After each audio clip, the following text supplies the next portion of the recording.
I remember the day the Aleut ship came to our island. At first it seemed like a small shell afloat on the sea. Then it grew larger and was a gull with folded wings. At last, in the rising sun, it became what it really was, a red ship with 2 sails. My brother and I had gone to the head of the canyon that winds down to a little harbor which is called Coral Cove. We had gone to gather roots that grow there in the spring. My brother, he was small for one who had lived so many suns and moons, but was quick as a cricket. Also foolish as a cricket when he was excited. For this reason, and because I wanted him to help me gather roots and not go shell that I saw, or the gulls, I went on digging in the brush with my pointed stick as though nothing at all were happening on, you'll have to wait, on the sea. Even when I knew nothing for sure, even when I knew that the gull was a ship with 2 red sails. But Emma's eyes missed little in the world. They were black, like a lizard's, and very large, and, like the eyes of a lizard, could sometimes look sleepy. This was a time when they saw the most. This was the way they looked now.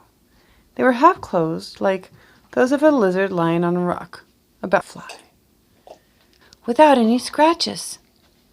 My brother liked to pretend that one thing was another. The sea is not a stone without scratches, I said. It is water and no waves. To me, it is a blue stone, he said. And far away on the edge of it is a small cloud which sits on the stone.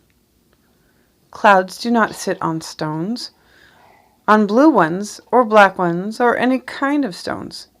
This one does. Not on the sea, I said. Dolphins sit there, and gulls, and cormorants, and otter, and whales too, but not clouds. It is a whale, maybe. Raymond coming, which he did not know was a ship because he had never seen one. I had never seen one either, but I knew how they looked because I had been told. We'll eat them. And Ramo began to punch the earth with his stick, but as the ship came closer, its sails showing red through the morning mist, he kept watching it, acting all the time as if he were not. "Have you ever seen a red whale?" he asked. "Yes," I said, though I never had. "Those I have seen are gray." "You are very young, and you have not seen everything that swims in the world." He picked up a root and was about to drop it into the bag. Suddenly his mouth, "A great one, bigger than all of our canoes together, and red!" A canoe or a ship, it did not matter to Ramo. In the very next breath, he tossed the root in the air and was gone, crashing through the brush, shouting as he went. I kept on gathering roots. I was more excited than my brother. I knew that it was a ship there on the sea, and not a big canoe, and that ship could mean many things. I wanted to drop the stick and run too, but I went on digging roots because they were needed in the village. By the time I filled the basket, the Aleut ship, and between the 2 rocks that guard Coral Cove, reached the village of Galasat.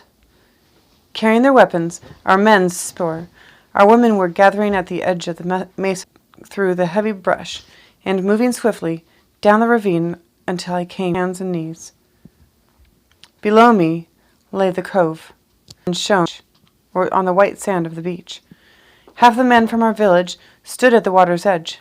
The rest were concealed among the rocks at the foot of the trail, ready to attack the intruders should they prove unfriendly. As I crouched there, to see and hear me, a boat left the ship. Their faces were broad, shining dark hair fell over their eyes. When they came close, thrust through their noses.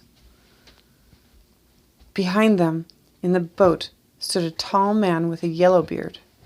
I had never seen a Russian before, But my father had told me about them, and I wondered, seeing the way he stood with his feet set apart and his fists on his hips, and looked at the little harbor as though it had already, if he were one of them from the north, whom our of the cove. The words were strange. Slowly then he spoke. I come in peace, and wish to parley. None of them answered those hidden at the sloping beach. He thrust his spear into the sand. I am the chief of Galasat, he said. My nick, and seldom used, and worn out and loses is known as Wanapale, which means the girl with the long black hair. Though my secret name, why he gave it to a stranger, I do not know. The Russian smiled and held up his hand, calling himself. My father also held up his, but I doubted that he smiled in return. I have come with 40 of my men, said the Russian. We come to hunt sea otter.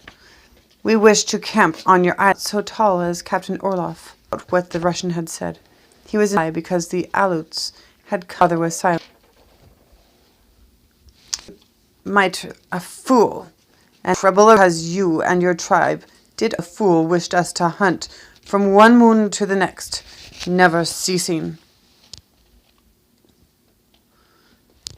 This time you will need to do nothing. We'll hunt, one part for you, 2 parts for us, my father said. Captain Orloff gazed toward the sea. The morning was fair with little wind, yet it was the season of the year when the storms could be looked for. Captain Orloff took 2 long steps away from my father. It's fair since the world must his beard. Since the sea is not yours, why should I give you any sea? Which certainly as he did when he was angry. From here to the coast of Santa Barbara, 20 leagues. From here to only that, and where the otter live. Captain Orloff made a sound in his throat. He looked at our men standing on the beach and his shoulders. Suddenly, he smiled, showing his long teeth. The parts shall be equal, he said. He said more, but I did not hear it, for at that instant, a rock on the cliff on the beach looked up. Suddenly I left the tanyan bushes and ran without stopping until I reached the mesa.